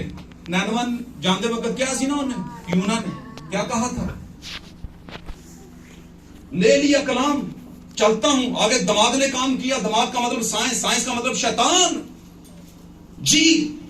उसने काम तो उसने नहीं जाना, उसने जहाज ही तरसीस के जहाज पे चढ़ गया, उसने कहा मैं इधर वाले जंक्शन पे जाऊंगा, उसने कहा तेन मैं खड़ना वा, तू मेरा बीज है, तेरी अब मिनिस्ट्री में चेंज करता हूं। बात समझे? अब खुदा के बीज को पता होता है ये करतूत मैंने खोले हैं, मेरी वजह से मसला हुआ है। वो सारे लग पे अपना अपना करने, जो जहाज में थे, अपने पे देवताओं का जमाना देवताओं का था। क्या ख्याल है? हालेलुया। ओके, लग पे कहते यार उसको भी बोलो, वो लेटा हुआ है स्पून के साथ, उसे उठाओ। उठाया, उठा के जाके पूछा भाईजान तू भी दुआ कर मामला ये हल हो जाए। कुरा डाला, कुरा उसके नाम का निकला। उसने कहा कौन है तू?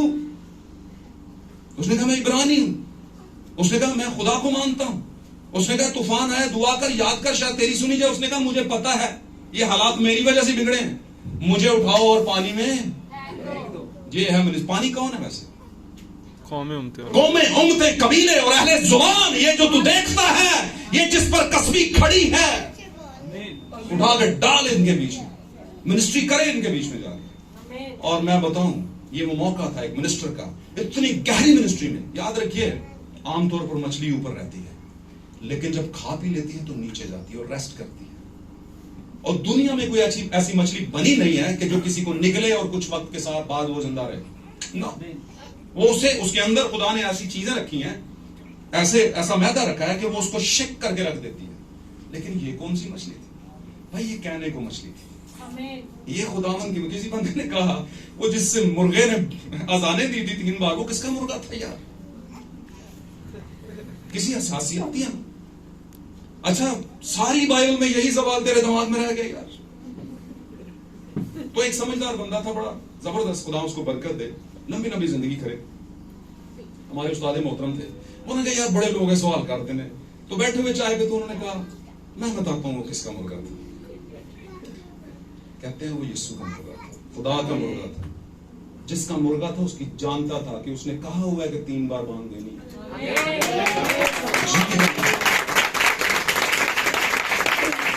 तो ये सिर्फ मछली नहीं थी, ये खुदा की मछली थी। और ये मछली अपने आप में एक रेवलेशन रखती है। मछली का मुंह खुल गया। आमीन। मैंने एक मैसेज दिया था, deep down somewhere in the word of God. खुदा के कलाम के कहीं नीचे गहराई में आगे पीछे जाएं। खुदा के कलाम की गहराई में कहीं नीचे आगे पीछे जाएं। Going inside the word of God, खुदा के कलाम के अंदर जाना। आमीन। खुदा के हुक्म के अंदर। उधर से मछली को हुक्म, इधर से इसका दिमाग बना दिया कि बीज है भाई, उसको कह रहा था, उसने कहा फेंको। उसने मुंह खोला और जाके मछली के पेट में। 3 दिन की मिनिस्ट्री, सख्त मिनिस्ट्री। और 3 दिन में उसने किया क्या? दुआ की है। और उसकी दुआ पढ़िएगा, कन्फेशन प्रेयर है वो, तौबा की दुआ है। और फिर जब 3 दिन पूरे हुए, मैं बताने लगा हूं कि इस पर फिर मैं कभी बात करूंगा, ये पूरा एक मैसेज है। मछली जब नीचे होती है तो उसकी स्पीड बहुत तेज होती है, और ये निकली है वहां से। इसको मैं बकायदा नक्शे के तौर पर आपको बताऊंगा कि इसमें जमीन के जो 2 मील बनते हैं, पानी का 1 मील बनता, पानी का 1 मील, जमीन के 2 मील बनते हैं। यानी पानी में मछली की स्पीड तेज होती है। और ये है भी वेल मछली, और वेल कई तरह की वेल्स हैं, ठीक है। उसको कहते हैं कुछ वेल्स जो होती हैं उनके मुंह में जैसे आपका हारमोनियम का नहीं वो होता है ऐसे ऐसे, ये वाला इस तरह का होता है, बेलो, हाँ, क्या कहते हैं हम बैक वेल उसको। हाँ हाँ बिल्कुल। कुछ वेल्स होती हैं उनके जबड़ा होता है, ये वो वाली वेल नहीं थी, ये वो वाली वेल थी जिसने इसे निगल लिया। इसने क्या किया, अपना मुंह खोला, खाया नहीं, निगल लिया। और नीचे से फिर इसने डीप जाके सफर करना शुरू किया, और डीप जाके सफर करके इसने नैनवा की घाटी के ऊपर, सॉरी नैनवा के साहिल के ऊपर, बीच के ऊपर से उगल दिया। अब नैनवा की बात करें यार, इतनी दूर से गैर कौमों से तो खुदा ताल्लुक ही नहीं रखता था, तो ये क्या वाकया बीच में डाल दिया? तो बाइबल में कोई भी वाकया ऐसे ही नहीं हुआ, मेरे और आपके लिए रेवलेशन खोलने के लिए हुआ है, ताकि ब्राइड इसको जाने, ब्राइड जाने। यीशु मसीह ने अपनी ज़मीनी खिदमत में कहा, मैं सिर्फ बनी इस्राएल की भेड़ों के लिए बुलाया गया हूं, कोई भेड़, ऐसे ही कहा था, ऐसे कहा था कि नहीं? तो वो औरत गैर कौम से थी, सुर्फनी की औरत, बोला तुम कुत्ते हो, यही था मतलब इसका। तो उसने कहा मैं लड़कों की रोटी कुत्तों को नहीं डाल सकता, तो इसका मतलब क्या, गैर कौम में कुत्ते। तो वहां पर खुदा यहोवा पाक खुदा पूरे बनी इस्राएल को छोड़ के नैनवा के पास भेज रहा है कि कौन थे वो, गैर कौम। और नैनवा के शहर को बाय द वे वहां पर कहा गया है बड़ा शहर, और दो शहरों को खास तौर पर खुदा ने बड़ा शहर कहा। एक मुकाशवा के अंदर बड़ा शहर, कौन कौन बताएगा, जल्दी बोले। बाबुल, हालेलुया, वो बड़ा शहर बाबुल गिरा दिया गया, हरामकारियों और जनाकारियों का अड्डा, ये लिखा है वहां पर, जाकर देख लें। और ये क्या है, कौन सी हरामकारी और जनाकारी और इस तरह की चीजें, कौन सी स्पिरिचुअल, और वो कहां से होती है, यहां से। जैसे उस वक्त 2 बीज डाल दिए गए और गड़बड़ेशन दुनिया में पैदा हो गया, इसी तरह बाइबल में भी आज 2 तरह का बीज कलीसिया को खिलाया जा रहा है। आमीन आमीन। और मैं कहता हूं इस आखिरी जमाने में खुदा 2 तरह के बीज वाली खुराक से हमें बचाकर गोल्डन जार में से दे रहा है कुछ। और गोल्डन जार की बारे में आप नहीं जानते, मैं बताता हूं। ये मैंने बताया पुराने में जो भी बातें हुई हैं, वो सारा रेवलेशन यीशु मसीह पर वो पूरा होता है। हालेलुया। तो सोने का मर्तबन बेसिकली मेरा और आपका खुदा यीशु मसीह है। पुराने में खुदा ने मूसा से कहा, कौम से कह दे ये जो 6 दिन का मन गिरता है और 7वें दिन आपको रेस्ट करना पड़ता है, 7वें दिन का भी आप 6ठे दिन ही इकट्ठा कर लिया करना। समझ रहे हैं? और उस मन को जो है, मतलब जितना तुमने खाना है उतना ही लाना। और कुछ टाइम के बाद उस मन में क्या पड़ जाते थे, कीड़े पड़ जाते थे। यार खुदा का मन है, आसमान से गिरा, कीड़े कैसे पड़ गए, है ना? साइंसदान यही कहेंगे ना। कई लोग तो ना इतना चढ़ा देते हैं कि फिर बाद में ना वो उसे पता चलता है यार इतना चढ़ा के नीचे से गिरा दिया तुम लोगों ने। तो कुछ लोगों को, जैसे मिसाल के तौर पर मुकस्सम मरियम का मेला किधर है कहीं? मुकस्सम मरियम पुरफजल है, कहां पर लिखा है, कोई निकाल के बताए। हाँ एक चीज लिखी है, मुबारक है तू जिस पर फजल। तो भाई इसमें ऊपर नीचे की क्या बात है? हम पर भी तो फजल हुआ नहीं है?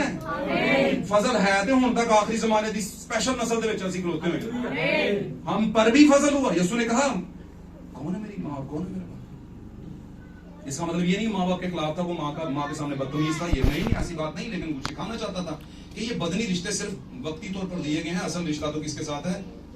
खुदा के साथ। आमीन। उसने कहा क्या वो नहीं जो मेरा कलाम सुनते और उस पर अमल करते हैं? एक औरत आई यीशु मसीह को बड़ी तारीफ, ऐ खुदावंद मुबारक है वो माँ जिसका तू बेटा है, और फलां फलां फलां, है ना? बातें तो आप समझ गए होंगे। उसने कहा हाँ तू ठीक कहती है, लेकिन ज्यादा मुबारक वो हैं जो खुदा का कलाम सुनते और उस पर। आमीन आमीन। तो बाज़ों का लोग क्या करते हैं, खुदा बरकत दे, God bless you, God bless you. जलाल खुदा के नाम को मिले, खुदा बरकत दे सारे कलाम से, मैं घटूं और खुदा बढ़े, सबसे बड़ी बात। ओके तो मेरे जीसू, मैं आपको बताऊं, प्रीशियस टाइम, कीमती वक्त है ये, और है बड़ा थोड़ा।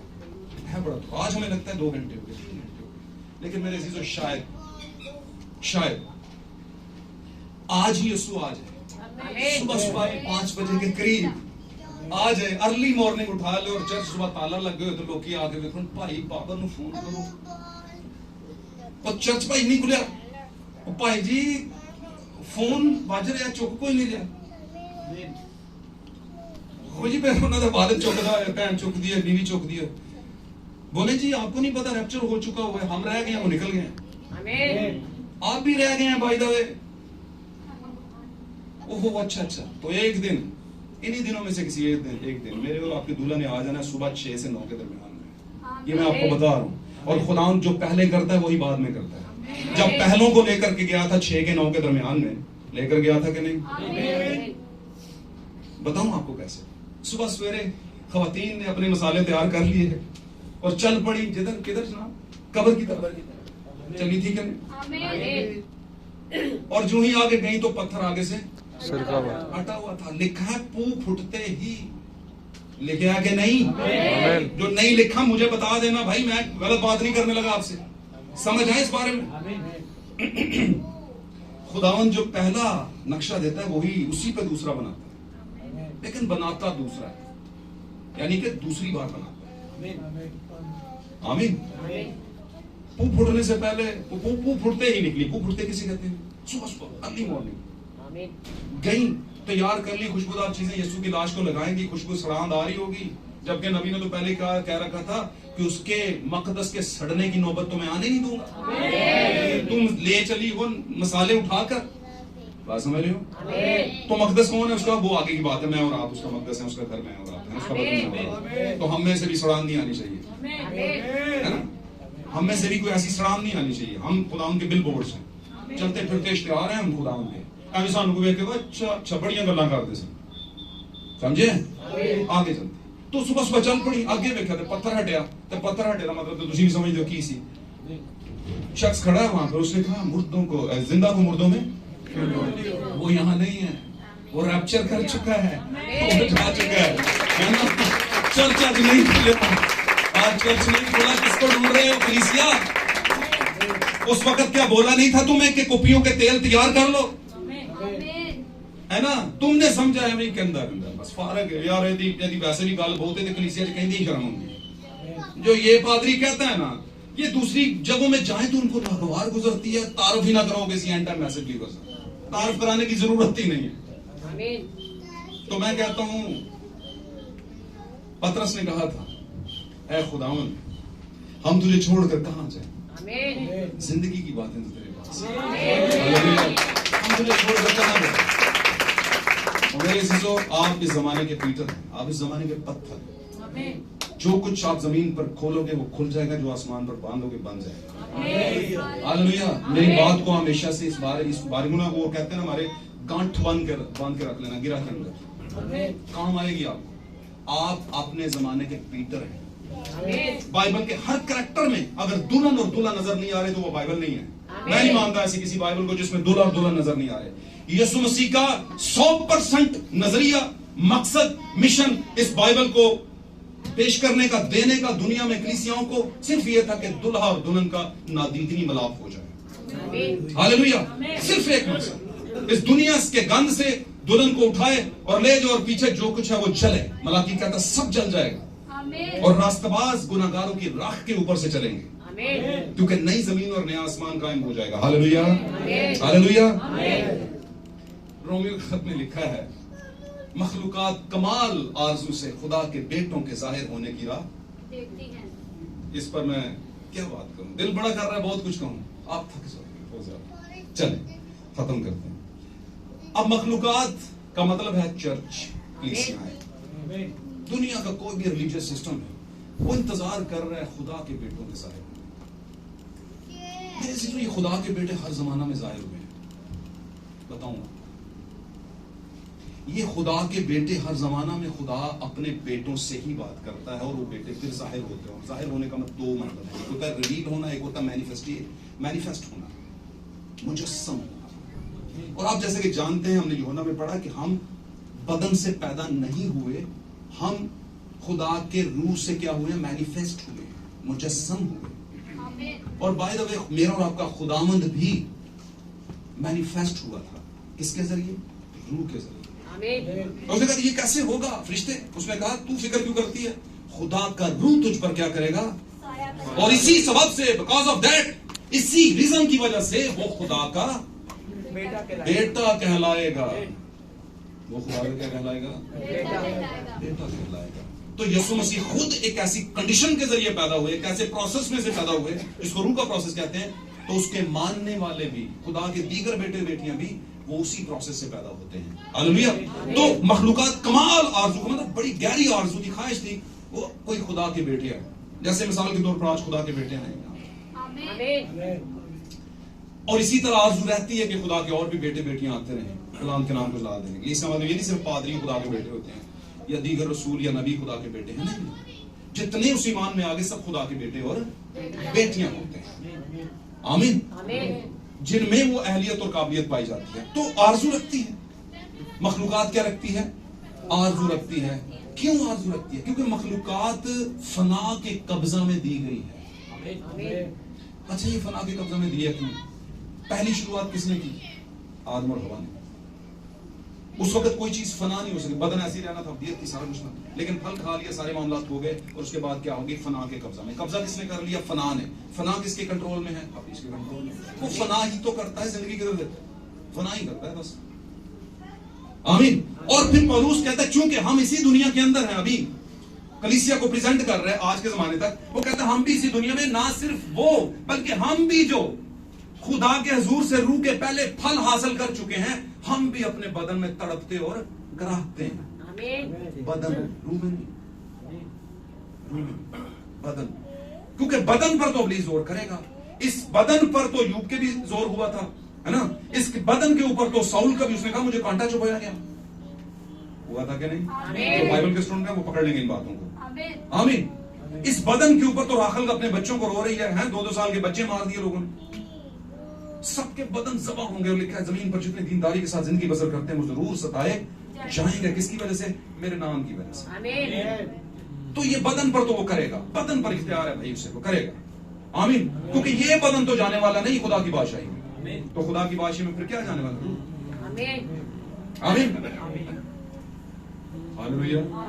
जाने जाने खुदा के हजूर में जाने वाली, जो कि हमारे बदन नहीं है, क्यों अपनी हालत। ओके, तो हम भी, उसने कहा हम भी जब तक बदन में करा रहे हैं और अपनी नजात की राह देख रहे हैं, उसने कहा ये जमीन के जो दुख दर्द हैं, पौलुस कहता है ये मेरी अकल के मुताबिक, मेरी दानिश्त के मुताबिक इस लायक नहीं कि उस अबदी जलाल का मुकाबला कर सकें जो हम पर जाहिर होने वाला है। आमीन। हालांकि 120 की जमात के जरिया से ये जो एक तरीका चला था रूह का, ये जलाल खुदा का उतरा था वहां पर, ये चल रहा था, लेकिन अभी भी वो किसी और जलाल की बात कर रहे थे, किसी और जलाल। ये कौन सा जलाल है? ये अबदियत में लेकर जाने वाला जलाल। आमीन। ये फॉर द टाइम बीइंग आने वाला जलाल नहीं है। इस जमीन पर कुछ टाइम के लिए हमें रखा गया है, और आता है, हम पर अपना जलाल जाहिर करता है, और फिर वो जलाल अपनी जगह पर वापस चला जाता है। हालेलुया। लेकिन एक वक्त आएगा हम खुदा के जलाल के अंदर रहेंगे, उसके चेहरे के नूर के सामने रहेंगे। हालेलुया। तो इसमें हमने देखा कि यहां पर भी बेटों का जिक्र हो रहा है। कलीसिया यानी मखलूकात और दुनिया खुदा के बेटों के जाहिर होने का राह देख रही है, और ऐसा नहीं है कि राह देख रही है, पहले कलीसिया जमानों में राह देख रही थी, और आज वो 7 खुदा के बेटे यानी 7 कलीसियाई मैसेंजर, यानी खुदा के 7 कलीसियाई फरिश्ते खुदा के बेटे भी, उनको बेटा भी कहा गया है। आमीन। और फरिश्तों को सितारे भी कहा गया है। हालेलुया। और अय्यूब की किताब में लिखा था, खुदा ने कहा अय्यूब से कि तू कहां था जब खुदा के सब सितारे और उसके बेटे क्या है मिलकर गाते थे और उसकी हमद करते, तू कहां था उस वक्त? मेरी बात समझिए। तो ये टाइटल्स हैं खुदा के बेटों को दिए गए। हालेलुया। लेकिन याद रखिए, खुदा के बेटे शुरू में गिरे, बाद में खुदा ने रूह से पैदा किया, अब मखलूकात उन रूह से पैदा हुए खुदा के बेटों की राह क्या कर रही है? देख रही है। और इसलिए देख रही है क्योंकि जमीन जो है फना के कब्जे में दी गई है, और फना होने वाली है, खत्म होने वाली है, और इसके ऊपर का हर एक काम जो है पाक कलाम में लिखा है जला दिया जाएगा, खत्म कर दिया जाएगा। हालेलुया। इसलिए शॉर्ट टाइम है हमारे पास, बहुत कम वक्त है कि जिसमें हम इन बातों को एनालिसिस कर सके। मैं ईमान रखता हूं इस बारे में कि आज का जो कलाम सुनाया गया है आपको, 2-3 बड़े भेद दिए गए हैं, कलीसिया का और दुल्हन का, बेटों का गिरना, बेटों का फिर पैदा होना, और फिर बेटों का फना के कब्जा में आना, और फिर इस फना में से मेरे और आपके खुदावंद के जलाल में दाखिल होना। हालेलुया। इन बातों को अपने दिमाग में रखिएगा मेरे अजीजों, अपने दिल में रखिएगा। ये बातें आपको उड़ान देंगी, और ये उकाब की उड़ान है। आखिरी बात करूंगा, ये उड़ान कबूतर की नहीं है, ये एक जोरदार किस्म की पावरफुल उड़ान है। ये नाजुक उड़ान नहीं। कबूतर आपको पता ना बेजर होता है, वो Harmless. लेस होता है, वो लोगों को तकलीफ नहीं देता। आमीन। आमीन। और एक नरमी का और मोहब्बत का रूह है, लेकिन उकाब जो है सच्चाई का रूह है। मरता तो मरे कोई, लेकिन मैं सच बोलूंगा। और मुकाशफा का चौथा जानदार उड़ता हुआ उकाब है। कौन सा उकाब है? बैठा हुआ नहीं, सुता हुआ नहीं। 6 महीने चर्च में आए, 6 महीने बाद फिर आए, फोन का अक्षर भाई जी ए नहीं सी ओ सी ओ नहीं सी ओ सी, सही हो गया। सुता होया का वरना वो भाई जनकारी करे, जे जाग गया ना उकाब फिर आ जाए, जागेगा तो उठेगा। मैं एक छोटी सी बात करूंगा, आपकी जान से करूं, अगर आपको दुखी ना हो मेरी।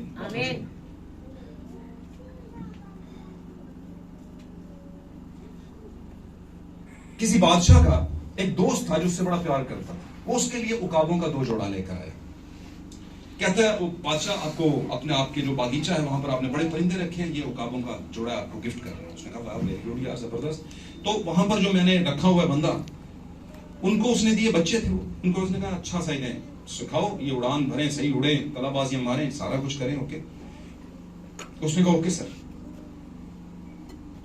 अब 3 महीने के बाद दोबारा गया बादशाह वहां पर कि हाँ भाई क्या बना उसका। उसने कहा बादशाह एक उकाब तो बड़ा जबरदस्त उड़ता है और एक उकाब है कि जनाब हिलने का नाम नहीं लेता। कहते यार कैसा, 3 महीने हो गए कुछ भी नहीं हुआ ऊपर नीचे मामला। उसने कहा नहीं हुए, प्रॉमिस नहीं दे रहा, लेकिन आप फिक्र ना करें, करेंगे इसका कुछ। उसने कहा करो यार, जैसा मर्जी करके करो। 3 महीने गुजर गए, ये तो काम ठीक नहीं, जोड़ा दोनों उड़ने चाहिए।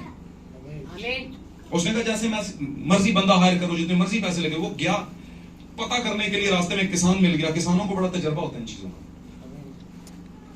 उसने कहा ऐसे ऐसे मामला थे, उसने कहा चलो भी मुझे ले जाओ। वो चला गया वहां पर, जाकर उसने देखा एक उकाब उड़ रहा है और एक जनाब इजी होकर बैठा। अगले दिन बादशाह आया, बादशाह ने देखा हाँ भाई कुछ बात बनी। उन्होंने कहा जी वेरी गुड, बड़ा जबरदस्त, दोनों उड़ रहे हैं जनाब, सही जबरदस्त उड़ रहे हैं। उसने कहा ये क्या हो गया भाई, ये 3 महीने से उड़ नहीं रहे थे, आज कल क्या किया हूं, आज उड़ना शुरू हो गया, तो क्या हुआ ऐसे? उसने कहा हुआ कुछ नहीं, सादा सी बात थी सर, ये बंदा है इससे पूछो। उसने कहा क्या किया भैया आपने? उसने कहा करना क्या था, ये उड़ रहा था और वो डाल पे बैठा हुआ था, ये जिस डाल पे बैठा हुआ था मैंने उस डाल को काट दिया, जब काट दिया तो ये उड़ना शुरू हो गया। तो कंफर्ट जोन से बाहर निकलना हमारे लिए जरूरी है। हमारा कंफर्ट जोन जो है, सर्दियों में हमारा बेड होता है, 35 वाली कंबल लाओ तो उठ जा, टाइम हो गया, उनने कहना कुछ नहीं होता। बच्चों का भी वही हाल, बड़ों का भी वही हाल। कंफर्ट जोन, तो कंफर्ट हर कोई चाहता है। तो कंफर्ट जोन से जूं ही हम बाहर आते हैं तो फिर हमें पता चलता है दुनिया किस नहज पे खड़ी है। बात समझ रहे हैं? हमारे वालिदैन भी कहा करते पुत्र ठीक है सारा लाड प्यार हूं बटे हो जाए। अब दुनिया बड़ी सख्त है, तो दुनिया को देख के समझ के लिखा है जहान के फर्जंद रूहानी मामलात में खुदा के फर्जंदों से ज्यादा चालाक है। लेकिन ये जब कहा था तब के मुकाबले में अब कोई बात करें, अब क्यों? अब कबूतर का दौर नहीं है ना, अब किसका है? उकाब का। अब उड़ो उकाब के पीछे, ट्राई करो।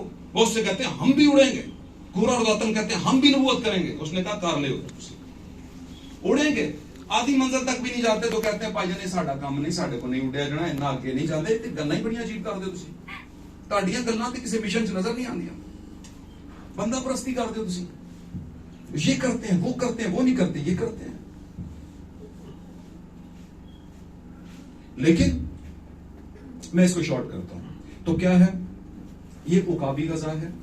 और उकाबी गजा वो सिर्फ उकाब जो है, उकाबी खुदा का बच्चा जो है, क्योंकि ये एक तमसील है, इस वजह से मैं इस बारे में बयान कर रहा हूं। हमें नहीं पता कौन सी बहन, कौन सा भाई, कौन सी बच्ची या कौन सी आने वाली नस्ल जो है उकाबी नस्ल है, उकाब है, खुदा को पता है। हम सिर्फ बीज रखते हैं, जो जो खाएगा उकाब की गजा पता चल जाएगा।